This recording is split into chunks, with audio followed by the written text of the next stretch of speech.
ان الحمد للہ نحمده ونستعینه ونستغفره ونعوذ باللہ من شرور انفسنا ومن سیئات اعمالنا من یهد اللہ فلا مضل له ومن یضلل فلا ہادی له واشهد ان لا الہ الا اللہ وحدہ لا شریک له واشهد ان محمدا عبدہ ورسولہ اما بعد فإن خیر الحدیث کتاب اللہ وخیر الہدی ہدی محمد صلی اللہ علیہ وسلم وشر الامور محدثاتها وکل محدثات بدعۃ وکل بدعۃ ضلالۃ وکل ضلالۃ فی النار۔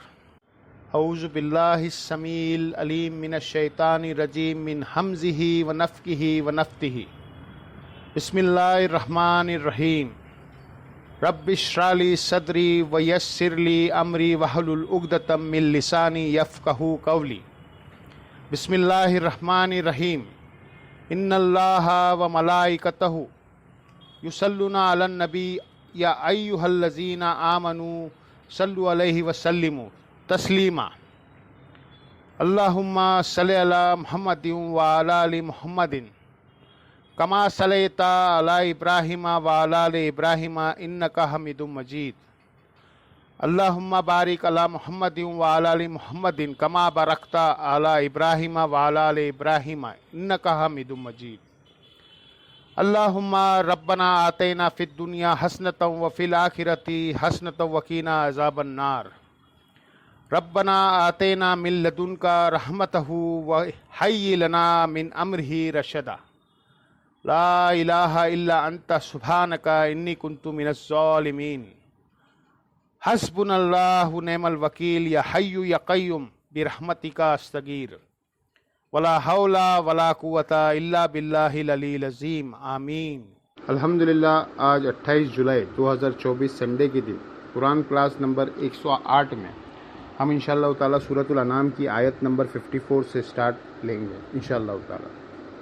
وَإِذَا جَاءَكَ الَّذِينَ يُؤْمِنُونَ بِآيَاتِنَا، اور اے محبوب صلی اللہ علیہ وسلم جب آپ کے پاس لوگ حاضر ہو اس حال میں کہ وہ اللہ پر ایمان لاتے ہو اس کی آیت کے اوپر، یعنی یہ نیو مسلمز کے بارے میں بات ہو رہی ہے کہ جو اسلام قبول کر کے آپ کی بارگاہ میں حاضر ہو تو آپ نے ان کے ساتھ ایٹیٹیوڈ کیا رکھنا ہے، کیسے بیہیو کرنا ہے۔ وہ جو انگلش میں کہا جاتا ہے نا، first impression is the last impression. پہلے آپ کا امپریشن ان پہ کیا جانا چاہیے۔ ظاہر ہے قبیلے مسلمان ہوتے تھے تو قبیلوں کے سردار مسلمان ہوتے تھے، پورے قبیلوں کے سمیت نبی علیہ السلام کے پاس حاضر ہوتے تھے، تو آپ نے پہلے گیشور کیا دینا ہے۔ فقل سلام علیکم، سب سے پہلے تو انہیں آپ نے کہنا ہے سلام ہو آپ پر، یعنی آپ نے اسلام قبول کر کے سلامتی کا راستہ اختیار کر لیا ہے، یعنی اللہ کے نبی کو کہا جا رہا ہے آپ نے خود ان کو سلام کرنا ہے۔ کتبا ربکم اعلی نفسہ الرحمہ، اور ساتھ ہی خوشخبری انہیں سنا دے کہ تمہارے رب نے یہ طے کر دیا ہے، اپنے اوپر خود لازم کر لیا ہے کہ وہ ہر حال میں رحم کرے گا، یعنی اللہ تعالیٰ کا تعارف آپ نے یہ کروانا ہے کہ تم پر اللہ کی سلامتی ہو، اور اللہ تعالیٰ رحم فرمانے والا ہے۔ یعنی اگر کسی کے دماغ میں یہ بات ہے کہ ہم نے زمانے جہالیت میں اتنی اپنے رب کی نافرمانی کی ہے تو ہماری بخشش کی کوئی راہ نکل سکتی ہے، تو آپ جاتے ہی ان کو اچھا گیشور دیں کہ تم پر سلامتی ہو، یعنی اللہ کی نبی کی دعا ان کو مل گئی۔ دوسرا، تمہارے رب نے اپنے اوپر لازمی کر لیا ہے کہ وہ رحم ہی کرے گا، یہ اللہ نے اپنے اوپر خود واجب کیا ہے۔ اللہ پر کوئی چیز کوئی واجب نہیں کر سکتا، لیکن اللہ نے خود اپنے اوپر یہ چیز واجب کی ہے۔ اسی کانٹیکس میں وہ حدیث ہے بخاری مسلم دونوں میں کہ اللہ تعالیٰ نے مخلوقات کی پیدائش سے پہلے اپنے پاس عرش پر یہ عبارت لکھ لی تھی کہ میری رحمت میری غضب پر سبقت لے جائے گی، یعنی اللہ تعالیٰ کی رحمت اس کے غضب کے اوپر بھاری ہے، لیکن یہ اتنا آسان معاملہ نہیں ہے۔ اس کے ساتھ ہی ایک بات آ رہی ہے اسی وقت کے اندر کہ تمہارے رب نے یہ طے کر لیا ہے کہ وہ رحمت کی روش اختیار کرے گا کس کے لیے۔ ہاں، یہ وہ پاکستان والی رحمت نہیں ہے۔ انہو من عامل منکم سوءا وی جہالہ، کہ جو کوئی جہالیت میں اگنورنس میں کوئی گناہ کر بیٹھے، ثم تاب من بعد، اس کے بعد پھر وہ توبہ کر لے۔ پاکستان تو بس اتنا ہی ہے، لیکن قرآن میں وہ اصلاح اور پھر اپنی اصلاح بھی کر لے، صرف توبہ کافی نہیں ہے۔ یعنی اللہ تعالیٰ نے اپنے اوپر رحمت لازم کر لی ہے اس شخص کے لیے جو کبھی بھول چوک میں گناہ کر بیٹھے تو اس کے بعد توبہ کر لے اور اپنی اصلاح کر لے۔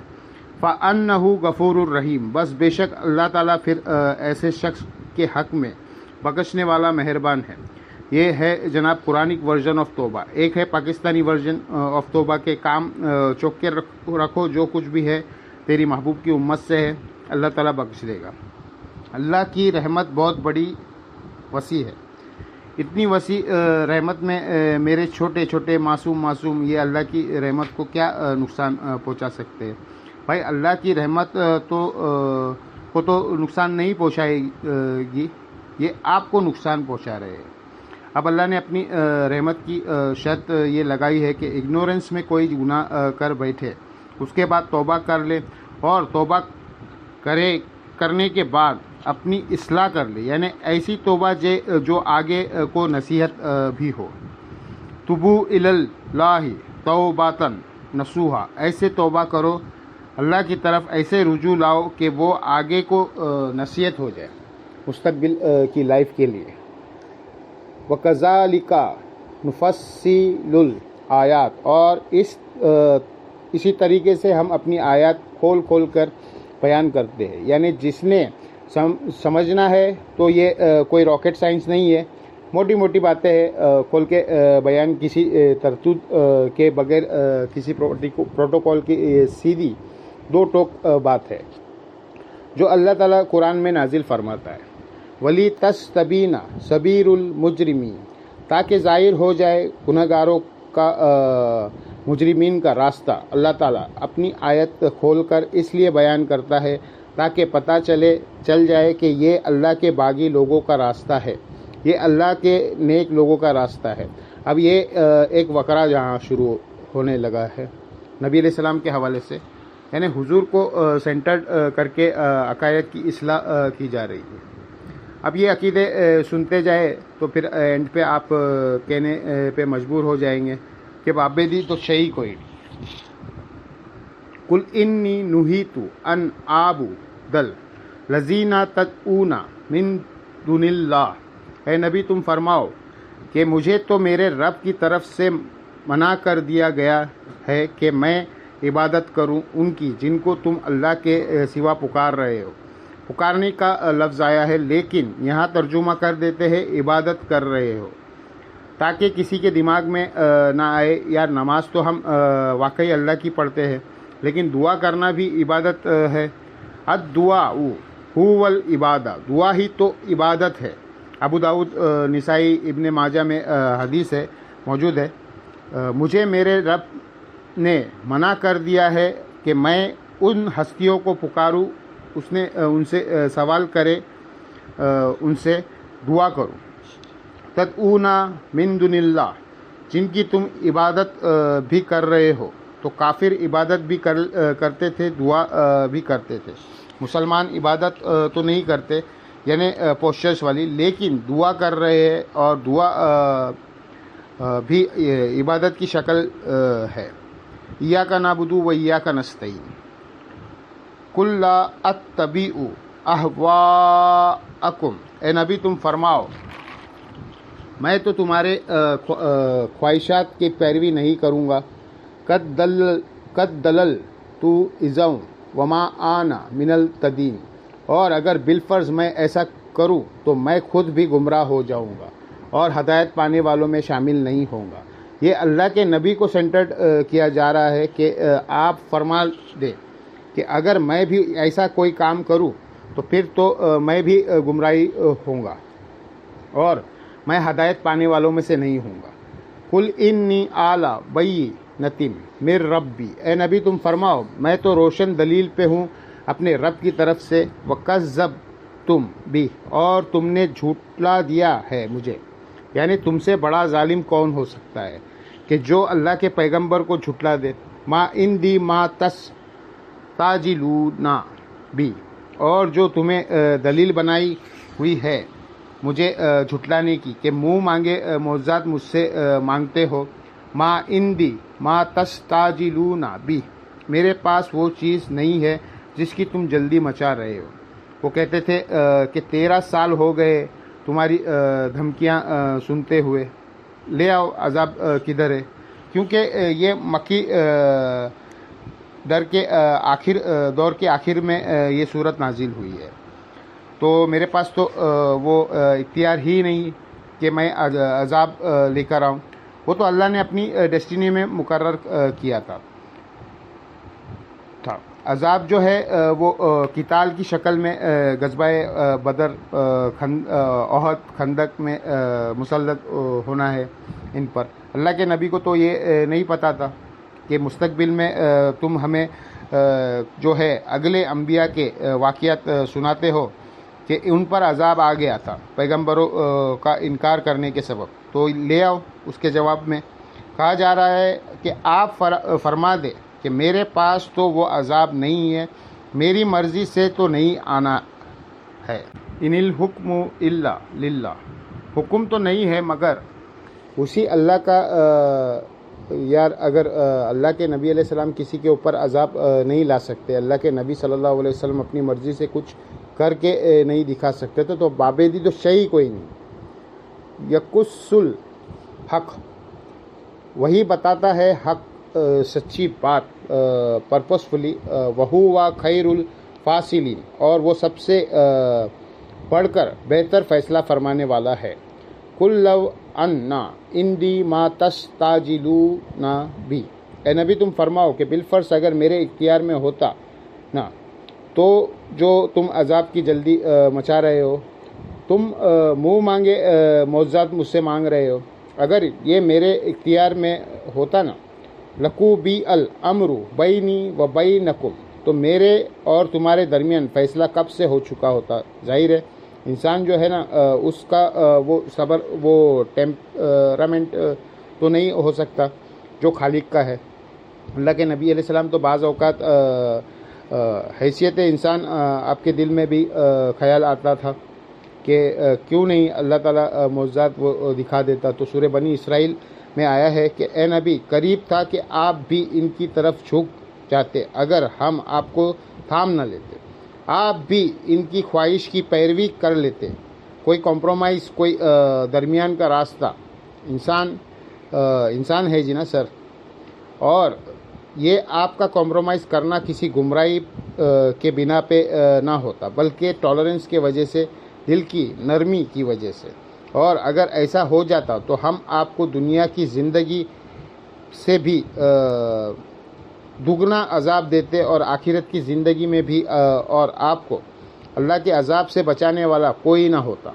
یہ سورہ بنی اسرائیل کی آیت ہے۔ یہاں پہ اللہ تعالیٰ فرما رہا ہے اے نبی تم فرماؤ اگر میرے اوپر ہوتا تو میں کب سے تمہارا فیصلہ تمام کر دیتا۔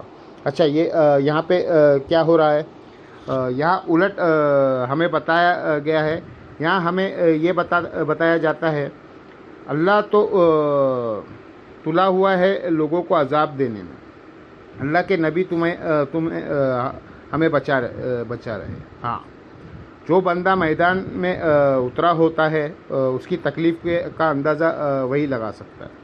قرآن تو یہ کہہ رہا ہے کہ اگر اللہ کے نبی کے اوپر یہ بس ہوتی نا کہ عذاب ان کی اختیار میں ہوتا تو کب کا تم نبی فرما دو کہ میں تو تمہارا پٹا کھول کر بیٹھا ہو جاتا، دفع ہو جہنم میں، جاؤ اگر بہت نہیں مان رہے ہو۔ یہ تو اللہ ہے جو ڈھیل دے رہا ہے۔ کہ ابھی کچھ اور اس میں سے نچوڑ لیا جائے، کچھ اور لوگ اسلام میں داخل ہو جائے۔ اگر مجھے بتائیں مکی دور کے اندر عذاب الہی آ جاتا تو حضرت خالد ابن ولید مسلمان ہوتے؟ وہ تو صلح حدیبیہ کے بعد مسلمان ہوئے ہیں، اور جو لوگ فتح مکے پہ مسلمان ہوئے وہ بالکل مسلمانوں نہ ہوتے۔ یہ اللہ کا سر ہے، اور کہا جا رہا ہے کہ اگر یہ آپ پہ ہم چھوڑ دیتے نا تو انسان ہے، 13 سال تھوڑے ہوتے ہیں۔ اسی لیے آپ دیکھیں جگہ جگہ اللہ کے نبی کو تسلی دی گئی ہے، حتیٰ کہ اللہ تعالیٰ نے پھر حضرت نوح کی مثال دی کہ ہمارے بندے نوح کو دیکھو، 1350 سال تمہیں تو دعوت کرتے ہوئے 13 سال ہوئے۔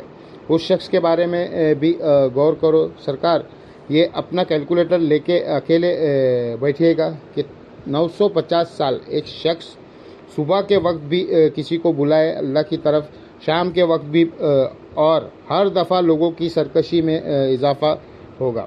950 سال تک وہ اپنا ٹیمپرنٹ لوز نہیں ہونے دیا، اس کا مذاق بھی اڑایا جائے تو 950 سال بعد جب وہ کہہ رہے تھے نا کہ اے اللہ ان میں سے اب کوئی زندہ نہ باقی چھوڑنا، تو وہ بدعا کرنے میں جسٹیفائی ہے جو سورہ نوح کے اندر آیا ہے۔ اب جب حضور کے یہ بتایا جا رہا ہے 950 سال سورہ الیونس میں آیا ہے، 950 سال، پھر ظاہر ہے اللہ کے نبی کا تو ویسے ہی صبر آ جائے گا کہ مجھے تو ابھی 13 سال ہوئے ہیں، 950 سال ادھر 13 سال تو آٹے میں نمک بھی نہیں ہے۔ اسی لیے پھر اللہ تعالیٰ کہتا ہے ہم اگلے انبیاء کے واقعات اس لیے آپ سے بیان کرتے ہیں تاکہ آپ کے دل کو مضبوط کریں۔ یہ اللہ کی سنت ہے، ہر پیغمبر کو اگلے جو گزرے ہوئے ہیں پیغمبر ہے ان کی مثالیں دی جاتی ہیں تاکہ یہ پتہ چل جائے کہ جن حالات اور واقعات سے آپ کو گزرنا پڑ رہا ہے یہ ہمیشہ اہل حق کے ساتھ یہی ہوا ہے۔ وہ جو بخاری مسلم میں حدیث ہے، پہلی وحی کے موقع پر جب ورقہ بن اوفل نے کہا تھا کہ یہ عنقریب اہل مکہ آپ کو نکال دیں گے مکے سے باہر، اللہ کے نبی نے کہا یہ تو مجھے صادق اور امین مانتے ہیں، میں تو ان کی آنکھوں کا تارا ہوں، میں تو ہیرو ہوں۔ انہوں نے کہا آپ سے پہلے جس نے بھی توحید کی بات کی ہے اس کے ساتھ اس کی قوم نے یہی کیا ہے۔ یہ میٹھی میٹھی بات نہیں ہے، اگر یہ میٹھی دعوت ہوتی تو انبیاء سے لوگ قبول کر لیتے تھے۔ شیطان کے مقابلے پہ کھڑا ہونا ہے ایسے شخص کے لیے کہ جس کا عقیدہ کا ذائقہ شیطان نے خراب کر دیا ہو، اس کو جب آپ توحید کی بات کریں گے اسے کڑوی لگے گی، کیونکہ بیمار آدمی کو تو اس نے منہ کا ذائقہ خراب ہوتا ہی ہے۔ البتہ جب وہ ٹھیک ہو جائے توحید سے زیادہ میٹھی چیز کو کوئی نہیں، لیکن یہ صرف اس کے لیے ہے جس نے سمجھ آ جائے، جس میں سمجھ نہ آئے وہ توحید سے زیادہ کڑوی چیز کوئی نہیں ہے۔ چاشنی اس کی ایسی ہے کہ انسان جان دے دیتا ہے لیکن توحید نہیں چھوڑتا، لیکن جس کو سمجھ آ جائے، اور جس کو سمجھ نہیں آئے تو سورہ بنی اسرائیل میں آیا ہے کہ جب جب قرآن نازل ہوا ہے ان کی سرکشی میں اضافہ ہی ہوا ہے۔ جب بندے نے نہیں ماننا ہو تو پھر بار بار وہ بات کی جائے وہ چڑھتا ہے۔ یعنی جو بابے کو پکار رہے ہیں اگر آپ ان کو کہے صرف اللہ سے مانگنا ہے، اللہ کے سوا کسی سے نہیں مانگنا، آپ اس کا راگ اللہ پہ، حالانکہ اللہ کو بھی مانتا ہوگا، ایک وقت آئے گا کہ وہ چڑھ جائے گا۔ ہمارے بھائی تھے وہ نئے ریورٹ ہوئے درس نظامی، انہوں نے بریلویوں کے سے کیا ہوا تھا، بریلوی مسجد میں امام تھے، میری دعوت سنی، ریورٹ ہوئے، 2008 کی بات ہے۔ آہستہ آہستہ انہوں نے دعوت توحید مسجد میں جمعے کے خطبات میں شروع کی۔ نماز رفع الدین کے بغیر پڑھتے تھے، کہیں پکڑے نہ جائے۔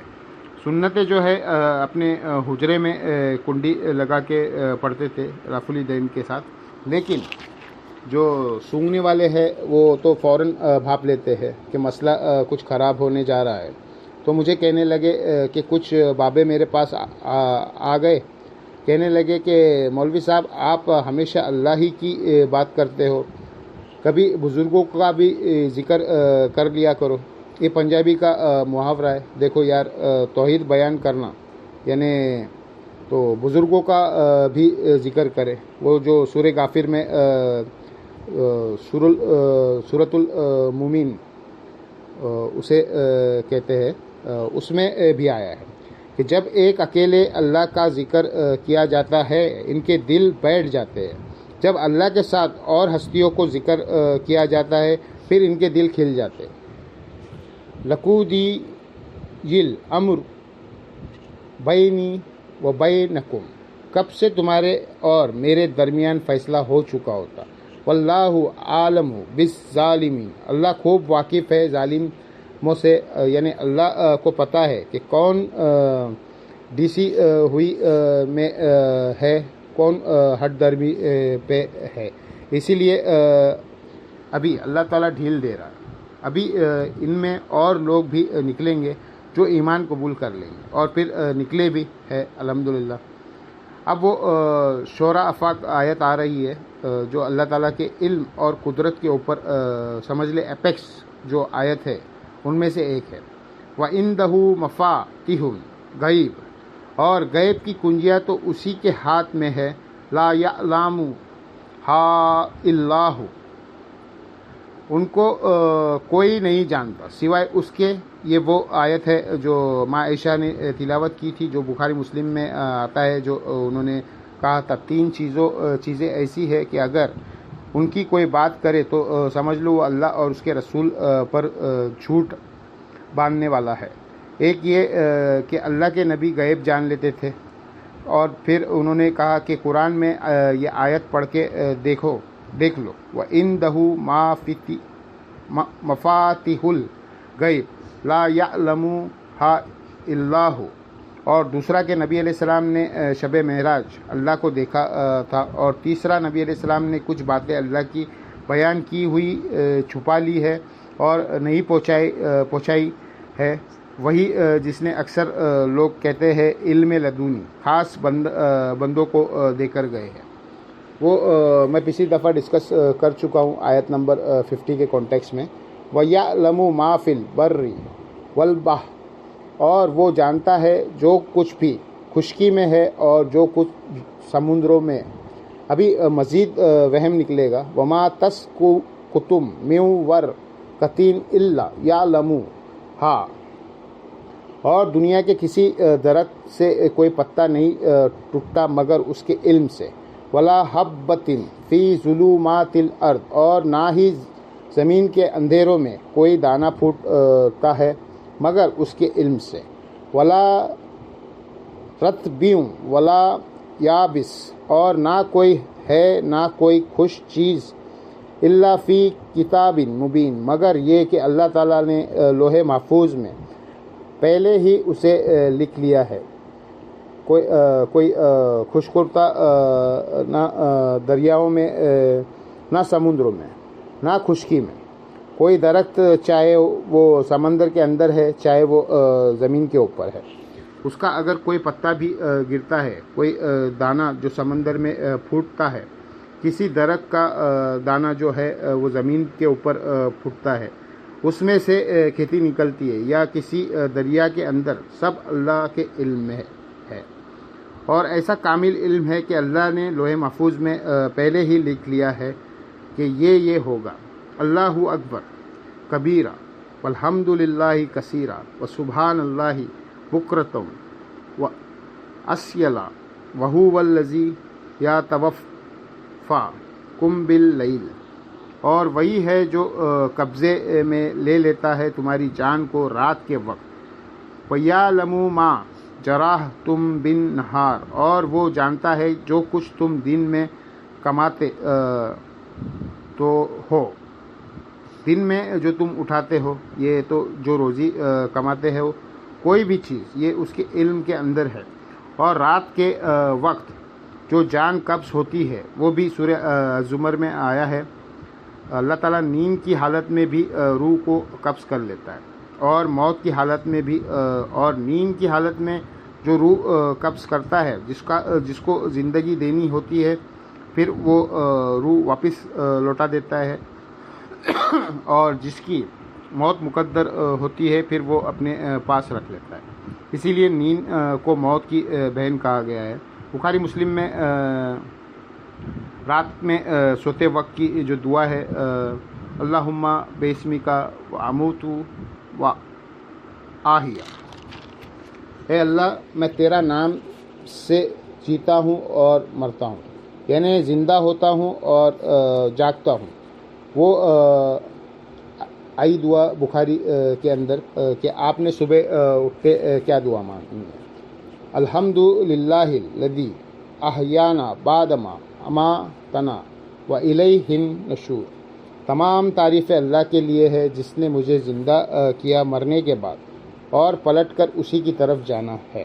تو وہی اللہ ہے جو رات کے وقت قبض کر لیتا ہے اور جانتا ہے جو کچھ تم دن کے وقت کام کرتے ہو.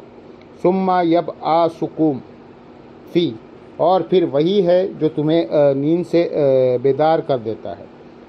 لیقضی آجال مسمى، تاکہ پورا کر دے جو تمہاری باقی کی زندگی دنیا میں باقی ہے. کئی لوگ سوتے ہیں سو جاتے ہیں، ہوتا ہے نا آپ کے سامنے رات کو بالکل ٹھیک سوتے ہیں، صبح اٹھتے ہی نہیں ہیں. وہ اللہ واپس نہیں کرتا.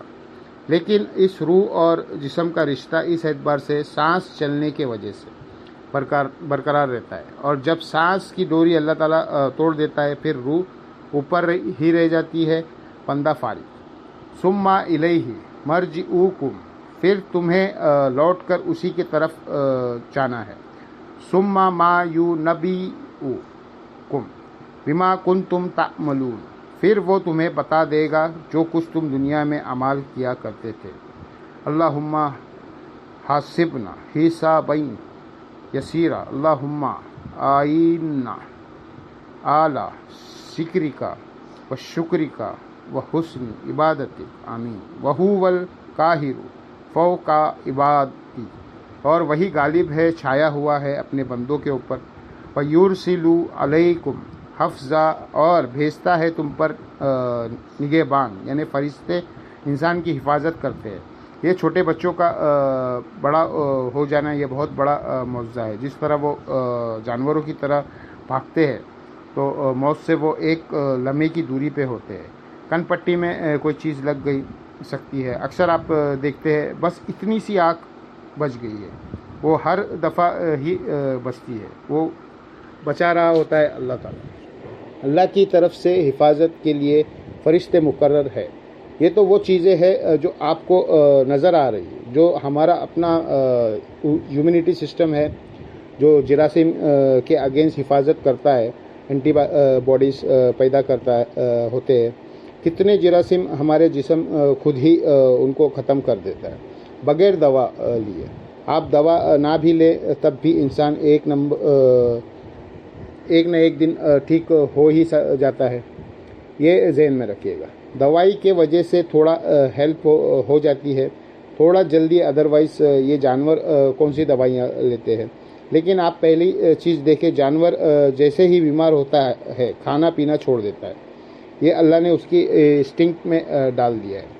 اس کی وجہ یہ ہے کہ اب وہ بیمار ہے، بیماری میں معدہ کام کرنا چھوڑ دیتا ہے. اگر چیز آپ کوئی کھائیں گے بھی تو وہ ہضم نہیں ہوگا اور معدہ اسے جسم کا حصہ نہیں بنا پائے گا، الٹا بیماری میں اضافہ ہوگا. اور کئی بیماریاں تو اور ہے جیسے پیٹ سے متعلق اور چیزیں جن میں آپ فاقہ کرنے سے خود بخود ہی ٹھیک ہو جائے گا. جانوروں کو یہ چیز پتہ ہے.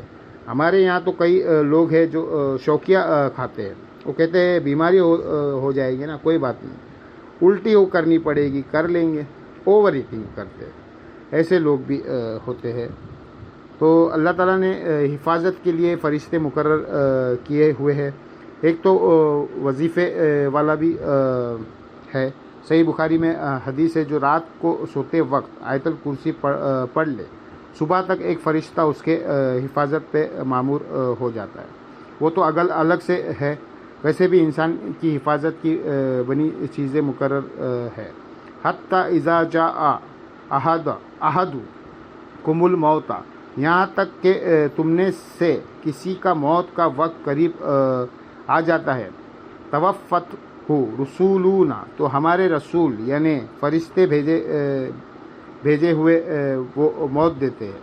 وہم لا یفرطون، اور وہ کوئی کوتاہی نہیں کرتے، یعنی اللہ تعالیٰ فرما رہا ہے جن فرشتوں کی ڈیوٹی ہے کہ انہوں نے کسی کی روح قبض کرنی ہے، غلطی نہیں کھاتے، یعنی مطلب یہ ہے شیخ عبد القادر جیلانی جو روح واپس لینے کی ضرورت نہیں ہے۔ آپ مجھے بتائیں، فرشتے اللہ کے حکم سے آتے ہیں، روح نکالنے اللہ اگر فرشتوں کو حکم دے کہ فلاں بندے کو موت دینی ہے، اس کے بعد کوئی جن، کوئی فرشتہ، کوئی پیغمبر اس کی موت کو ٹال نہیں سکتا ہے۔ اگر کوئی کہتا ہے یہ ایسے ہو رہا ہے اور فرشتے سے واپس روح کوئی بزرگ چھین رہا ہے، وہ فرشتے سے نہیں لے رہا ہے سر، وہ اللہ کا حکم بدل رہا ہے۔ تو اس کا کیا مطلب ہے؟ یہ شیخ عبد القادر جیلانی کو آپ اپنے بابوں کو اللہ سے بھی اوپر مانتے ہیں، تو آپ تو قادیانیوں کا رونا رو رہے تھے کہ انہوں نے امتی نبی کلیم کیا ہوا ہے، آپ نے تو امتی خدا کلیم کیا ہوا ہے۔ ہاں، ایک امتی کو خدا کے بلکہ اس سے بھی بڑھ کر سپر گاڈ ڈکلیئر کیا ہے۔ اللہ اکبر۔ اللہ تعالیٰ فرماتا ہے کہ فرشتے کوتاہی نہیں کرتے۔ ثم ردوا الی اللہ مولاہم الحق، اس کے بعد مرنے کے بعد تمہیں اس سچے مالک کی طرف، اس حقیقی مالک کی طرف لوٹایا جائے گا۔ اعلیٰ لہ الحکم، آگاہ ہو جاؤ، حکم اسی کا چلتا ہے، بادشاہت اسی کی۔ وَهُوَ أَسْرَعُ الْحَاسِبِينَ، اور وہ حساب لینے میں بڑا تیز ہے۔ اللہم حاسبنی حسابا یسیرا، اے اللہ ہمارے حساب کو آسان فرما ہے۔ آمین۔ یہ تو اللہ ہے جی۔ پوری جو دنیا کی نظام، کائنات کا نظام ایک خدا کے ساتھ چل رہا ہے، اسی کے گریڈ سینٹرڈ ہے، یہی اسلام ہے، باقی سب کچھ ہے وہ بہیات، جیسے وہ کرسچنز کے اندر پاپائیات ہے نا، پوپ کا نظام، کیونکہ عربی میں نہیں ہوتا، پاپائیات عربی میں لکھو تو بابائیات ہی بنے گا۔ ہاں، اور جو ہم بول رہے ہوتے ہیں نا بابا، بڑے بچے، چھوٹے بچے بولتے ہیں نا باپ کے لیے بابا، یہ لفظ انگلش کا ہے۔ پاپا انگلش کا لفظ جب عربیوں میں گیا تو عربی میں پے نہیں ہوتی، تو وہ پے کو باپ بولتے ہیں، جیسے پاکستان کو باکستان۔ عربیوں کے بچوں کو آپ سنیں گے، وہ بھی اپنے باپ کو بابا بولتے ہیں۔ ہمارے تو بچے کہتے ہیں نا اردو میں، وہ بابا جو ہے وہ عربی کا ہے پاپا کی۔ کل من ینجیکم من الظلمات البر والبحر، اے نبی تم فرماؤ، بتاؤ کون نجات دیتا ہے تمہیں خشکی اور سمندروں کے اندھیروں کے اندر۔ خشکی میں تو اندھیرا آپ نے پریزرو کیا ہے، کالے بادل چھا جائے، آپ جنگلوں میں سفر کر رہے ہو، کچھ نظر نہ آئے، پھر اللہ تعالیٰ نے اسباب پیدا کیا، آگ دے دی اللہ نے، اور آگ اللہ نے کیا چیز بنائی ہے، آپ حیران ہوں گے۔ ایک آگ کی چھڑی آپ کے ہاتھ میں ہو تو ریچھ اور شیر جو 10 سے 12 بندوں کو تو ویسے ہی لڑے جائے، وہ آپ کے نزدیک نہیں آئے گا۔ اسی لیے پرانے زمانے میں جب لوگ جنگلوں کا سفر کرتے تھے تو رات کو سونے سے پہلے آگ لگا لیتے تھے۔ آگ پہ اللہ نے ایسا روب رکھا ہے کہ جانور جانور نعت میں نہیں لگتا، لیکن مسلمان کہتا ہے خیر ہے، آگ کا ایک پھیرا ہی لگے گا نا، پھر جنت مل ہی جائے گی۔ جانور کو سمجھ ہے کہ آگ کے قریب آیا، تھوڑی سی ہیٹ لگی، تھوڑا اور آگے ہو جاتا ہے کہ میں برداشت کر لوں گا، لیکن جانوروں کو تھوڑی سی بھی ہیٹ لگی تو وہ سمجھتا ہے میری موت ہے۔ یہ اللہ نے اس کے دماغ میں ڈال دیا ہے۔ ہر شے کے اوپر اللہ نے ایک شے چھوڑی ہے جناب۔ اللہ اکبر، اللہ ہی اللہ ہے۔ تو اللہ تعالیٰ فرماتا ہے کہ کون ہے جو نجات دیتا ہے تمہیں اندھیروں میں، چاہے وہ خشکیوں کے ہو یا سمندروں کے، اور سمندروں میں بھی اندھیرے آتے ہیں۔ سمندر میں رات کے وقت سمندری طوفان آ جائے اور بادل چھائے ہوئے ہو تو کچھ نظر نہیں آتا، وہ نجات دیتا ہے۔ اگر وہ ہمیشہ ہی اس طرح اندھیرا رہے تو پھر انسان ہمیشہ ہی بھٹکتے رہے۔ بالآخر سورج نکلتا ہے یا رات کے وقت ستارے نظر آتے ہیں، پھر ڈائریکشن مل جاتی ہے۔ تدعوناہ تضرعا وخفیا، اسی کو پکارتے ہو گڑگڑاتے ہوئے تم آہستہ آواز میں بھی۔ لئن انجانا من ہذی، کہ اللہ اگر تو نے ہمیں نجات دے دی اس سے، یعنی اس خطرناک جنگل سے نکلنے میں ہم کامیاب ہو گئے، یا سمندر میں سفر کر رہے تھے، بھنور میں کشتی پھنس گئی، یا رات کے وقت طوفان آ گیا، یا بادل اتنے سخت ہے اور اتنا زیادہ طوفان ہے کہ دن کے وقت سورج کی روشنی بھی نہیں آ رہی پاتی، ہی نہیں چل رہا، کہاں جانا ہے کہاں نہیں جانا۔ یا اللہ ایک دفعہ تو نے ہمیں نجات دے دی، لنکوننا من الشاکرین، تو ہم ضرور بالضرور تیرے شکر گزار بندے ہو جائیں گے۔ بس ایک بار جان چھٹ جائے ہماری، خشکی میں جا کے تیرے نام کی دیکھ دیں گے، لیکن خشکی میں آ کے کسی اور کے ناموں کی دیتے ہیں۔ اللہ اکبر۔ قل اللہ ینجیکم، اے نبی تم فرماؤ کہ پھر وہی اللہ ہی ہے جو تمہیں نجات دیتا ہے، ہر دفعہ تم پہ رحم کھاتا ہے، حالانکہ تم خشکیوں میں آ کے اس کے ساتھ شرک کرتے ہو۔ اس کے باوجود جب سمندروں میں شرک والے عقیدے کے باوجود اس وقت بھی تھوڑی دیر کے لیے جب مواحد ہوتے ہو تو تمہیں نجات دے دیتا ہے، ترس فرمانے والا ہے، رحم فرمانے والا ہے۔ منہا، اس میں سے، ومن کلی کرب، اور ہر طرح کی مصیبت سے وہ تمہیں جب نجات دیتا ہے۔ ثم انتم تشرکون، لیکن تم کیسے ہو کہ تم پھر شرک کرنا شروع کر دیتے ہو۔ ایک بار جب نکل جاتے ہو پھر کہتے ہو یہ تو فلاں بزرگ کی نگاہ کرم ہے، وہ بزرگ کو پتہ بھی نہیں ہوتا، آپ کہہ کے بنا دیتے۔ وہ اشرفی اتھانوی صاحب نے وہ واقعہ نقل کیا ہوا ہے۔ بریلوی بھی بڑے مزے لے کے سنا رہے ہوتے ہیں کہ جی شیخ عبد القادر جیلانی کا کوئی مرید تھا، اس کا جہاز ڈوبنے لگا، کھندا دے کے جہاز کو بچا لیا۔ کھندا دینے سے جہاز ہلتا ہے کیا؟ اسی طریقے سے کوئی معاملات ہوتے ہیں، خدا کے لیے تو بس باتیں بنائی ہوئی ہے۔ قل هو القادر اعلی، اب اللہ تعالیٰ اپنے جلال کا بھار فرما رہا ہے کہ ظالموں، ہم لوگ اللہ کے بارے میں عقیدہ بنائے ہوئے ہیں، اب اگر اللہ تعالیٰ نے تم سے بدلہ اتارنا ہو تو کیا کرے؟ قل هو القادر اعلی ان یبعث علیکم عذابا من فوقکم، اللہ تو اس بات پر بھی قادر ہے کہ تم پر اوپر سے عذاب بھیج دے، او من تحت ارجلکم، یا تمہارے پاؤں کے نیچے سے عذاب آ جائے۔